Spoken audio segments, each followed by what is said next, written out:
Shalom, shalom, peuple de Dieu, nous sommes Zambalola, Pambola, Mokona, Moko, Bisika, nous sommes Zwami, Oyo, Kolanda, courte vidéo, yo, Zambalola, Amona, Bino, na sali na ngaki kosala yango pona ko solo la na moko, ba onyon so bolanda kabiso na kata chaîne biso ya Babil TV, na ba programme na biso ya ba prière na biso ya Jésus répond, et puis pona ko meka ko s'excuser un peu pona ba désagrément et salami ya semaine uti koleka et puis tikino lelo toujours continuer kaka kozala en direct te. Ce n'est pas de notre faute, eza juste makambo ba ekoche la biso ya ba ramoyo et bloqué ba appareil na biso non ba connexion eza bloqué. Et puis yanga écoute fungoma kaka lobby yango na meki un peu ko sala vidéo et puis auto sale la camion eza bloqué ti lelo. Je viens de là, ils m'ont dit de retourner ba ko sala yango. Donc jusqu'à présent toza incertain que tokoleka na poko na lelo et puis lobby on ne sait pas boyi makambo esala na kati ya mboka na biso. Donc yango na ngaki ko sala courte vidéo pona ko s'excuser na moto nyonso alanda bolanda kabiso bolimbi c'est ça de notre volonté te tozo lekate eza chaque fois na ba keso to lekite eza problème o eza mingi eza technique. Donc yango nde et empêche kabiso tozalaka vraiment souvent chaque instant et longo moko na bino et naibi ke nzambe wana aza maître ya temps per circonstances nyonso. Je sais que comme il est fidèle, il restera toujours fidèle. Naibi ke gloire ya première maison, gloire ya deuxième maison, et qui gloire ya première maison. Toto le kana gloire ya première maison. Oyo monaki bana na yo. Omonaki baninga ya bana na yo bazobala. Omonaki moninga no moko azobala. Omonaki moninga no azui promotion. Omonaki moninga no azui mbongo. Tikete na biso eza nango gloire ya première maison. Job tango apedra ki biloko na nyonso apedra ki bana nyonso ya apedra ki wana ezalaki gloire ya première maison. Mais tango nzambe ayaki ko renouveler bomoi na ye yango wana ezalaki gloire ya deuxième maison. Via Job ezalaki transformé bomoi na ye ezalaki lisusu lokola bomoi ne ya kala te. Lolenge moko tikete na biso na moment oyo makambo ezoleka katikati na bomoi na yo kotala na gauche te kotala na droite na yo te eza gloire ya première maison. O nyonso zomona bango bazo sepela, o nyonso zomona bango ke babiki, o nyonso zomona bango ke bobandaki na bango lo sambo, mais vi na bango ezwi changement eza nango gloire ya première maison.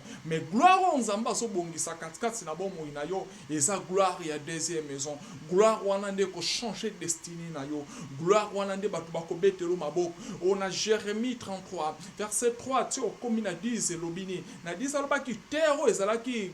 stérile ngana ko rendre en fertile tikete na biso bisiko bacholaki yo nzamba alobaki bisiko bacholaki yo bisiko batiaki yo musapi bakritikaki yo tikete na noso na video ya moke tango na yo ekoki batu bakobetelo maboko batu bako célébrer nzambe na yo po ete nzamba azoko accomplir makambo kokamwa katikati na bomoi na yo aza nzamba kufa na ete azoyoka yo kokanisa te ke nzamba azoyoka yo te kokanisa te ke nzambe azomona ba problème na yo te azomona no yango na kwa biso likambo moko na création nzamba bandi kokela mokili première fois premier jour deuxième jour troisième jour quatrième jour cinquième jour mais comment ki na mokolo moko tango akeli sixième jour akeli ngai na yo na image na ye oh tale sengo nzamba azalaki nango bisika na pona ko déterminer ke makambo nyonso nzamba asalaki na mokolo liboso asalaki na mikola mibale ezalaki nango gloire ya première maison. Mais tango asalaki ngai na yo eza gloire ya deuxième maison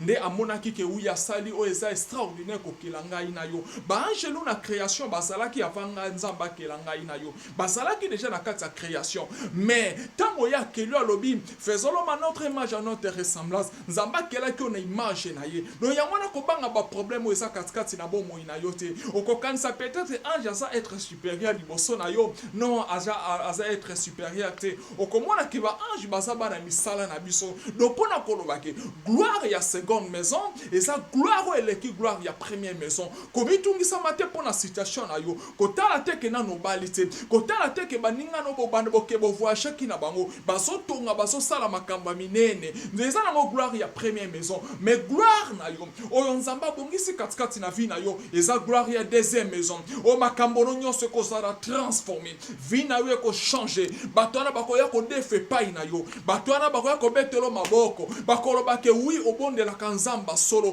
kobanga maladi na yo wana te kotala moninga voisine na yo te wana bikaki metikete na ebisa yo kobika na yo ekozala lokola ya voisine na yo te ekozala lokola ya voisin na yo te po eza gloire ya deuxième maison nzamba ye na gloire ya deuxième maison katikati na bomoi na yo bisiko babengaki yango eza infertile nzamba lola azokomisa yango fertile bisiko balobaki esi esili nzambe na nga azoya kochange bomoi na yo nzambe na nga azoya koannonce mbula mapamboli mbula ya transformation katikati na bomoi na yo okomaki eloko ya pamba bamonaki oza no muta bilangwa bamonaki oza no ndumba me nzambe azoya kolokota yo mwaso ya ndumba bato nyonso balingai balapide ye me ntango akutanaki na kriste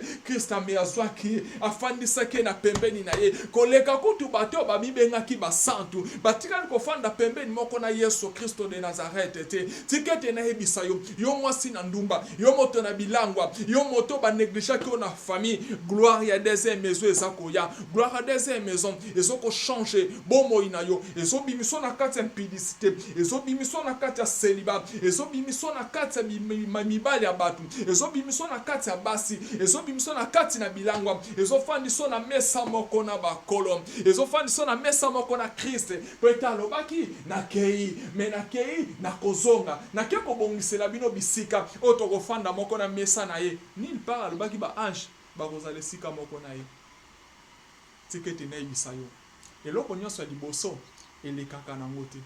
kolula no eloko ya liboso te esalami na kati ya vie ya moto zala serein epai na nzambe na yo ke gloire ya deuxième maison eleki gloire ya première maison baange bazalaki bakreature ya liboso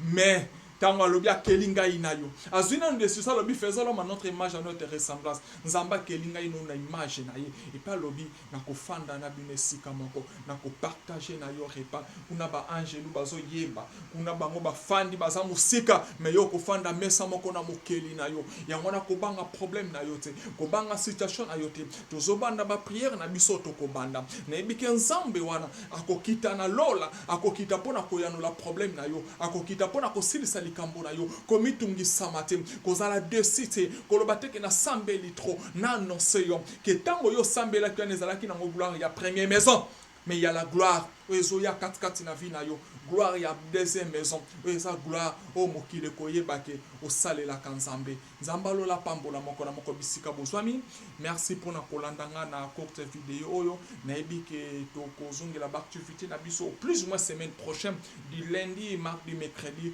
tokozala na mpona kopartage likambo ya renouvellement ya bomoi na yo e nzambe aza na mposa korenouveler bomoi na yo komona makambo elekaki te voici le au point de faire une chose nouvelle dans ta vie nzamba lola pambola moko na moko oui même numéro na biso 089 78 63 629 089 78 63 629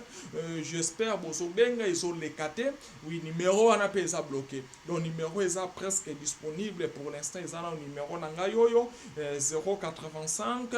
038 21 32 donc directement soko bengi na ko yamba yo et tokozanga ko partager te si ozana posa ko solo na prophétesse Princille évangéliste Florence prophétesse